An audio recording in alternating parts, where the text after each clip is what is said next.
Perkenalkan, nama saya Tita Firsalenti Halawan, NIM 211-322-1022. Hai, perkenalkan nama saya Septiani dengan NIM 211-322-1012. Nama saya Esa Bagus Wahisa Putra dengan NIM 211-322-1009. Perkenalkan, nama saya Khairillahi Muazara dengan NIM 211-322-1025. Pemerintah Provinsi DKI Jakarta menjatuhkan sanksi kepada PT KCN Marunda karena debu batubara dari PT KCN terbukti mencemari udara. Ingin mengadukan permasalahan debu batubara yang ada di wilayah kami yang sudah mencemari wilayah kami. Akibat polusi udara telah membuat warga khususnya anak-anak mengalami gatal-gatal dan terserang gangguan pernafasan. Berkenan dengan problematika yang dihadapi PT KCN, kasus ini bermula dari keluhan warga Marunda yang tinggal di sekitar area aktivitas bongkar muat batubara. Aktivitas tersebut menyebabkan debu batubara tersebar luas, mencemari lingkungan dan secara signifikan mengurangi kualitas udara di sekitar.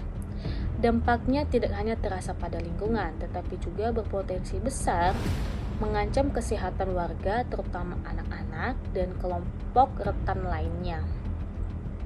Merasa terabaikan, warga akhirnya mengadakan unjuk rasa menuntut agar PT KCN segera mengambil langkah konkret untuk menangani pencemaran ini secara menyeluruh. Sayangnya, respon yang diberikan oleh PT KCN dinilai tidak memadai. Alih-alih menyelesaikan masalah utama terkait pencemaran debu batubara, perusahaan justru menawarkan program CSR berupa bantuan sembako dan kegiatan sosial lainnya. Respon ini memicu kekecewaan yang lebih dalam di kalangan warga. Mereka menolak keras program tersebut dengan tegas menyampaikan, "Kami tidak butuh sembako, kami hanya ingin debunya tidak ada di tempat kami." Pernyataan ini mencerminkan keinginan warga untuk mendapatkan solusi terhadap permasalahan lingkungan yang mereka hadapi, bukan sekedar bantuan sementara yang tidak menyentuh akar masalah. Kenapa program CSR PT KCN gagal? Jawabannya terletak pada ketidaksesuaian antara program yang ditawarkan dengan kebutuhan masyarakat. Masyarakat tidak membutuhkan bantuan sementara seperti sembako. Mereka ingin solusi nyata terhadap masalah lingkungan yang mereka hadapi.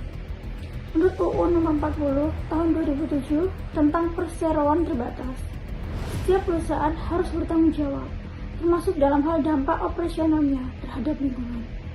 Ini juga ditegaskan dalam PP Nomor 47 Tahun 2012 tentang tanggung jawab sosial dan lingkungan (TJSL).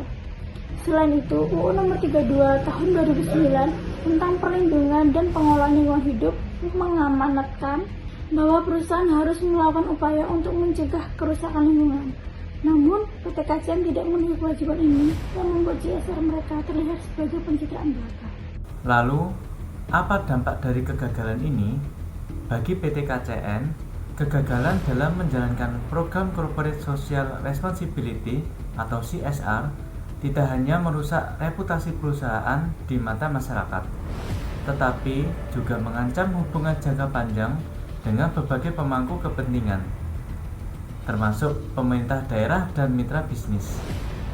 Ketidakpercayaan yang timbul akibat kegagalan ini dapat memicu tekanan sosial yang lebih besar, seperti protes masyarakat, tuntutan hukum, hingga ancaman pencabutan izin operasional. Hal ini tentu akan berpengaruh langsung terhadap kelangsungan usaha PT KCN di masa depan. Di sisi lain, masyarakat Marunda akan terus menanggung dampak negatif dari pencemaran debu batubara yang berpotensi memperburuk kondisi kesehatan mereka. Risiko penyakit pernafasan seperti asma dan bronkitis, serta penurunan kualitas hidup akibat lingkungan yang tidak sehat akan semakin meningkat. Selain itu, pencemaran ini juga dapat mempengaruhi kondisi ekonomi lokal, karena lingkungan yang tidak layak tinggal berpotensi menurunkan nilai properti dan menghambat aktivitas bisnis di sekitar wilayah tersebut. Sebagai gagasan inovatif, PT KCN dapat memperkenalkan program rehabilitasi lingkungan yang dirancang secara komprehensif untuk mengatasi dampak pencernaan di Marunda.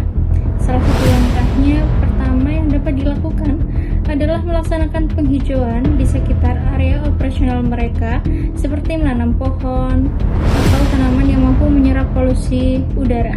Selain meningkatkan kualitas udara, penghijauan ini juga berfungsi sebagai pelindung alami dari debu batu bara yang tersebar ke permukaan warga.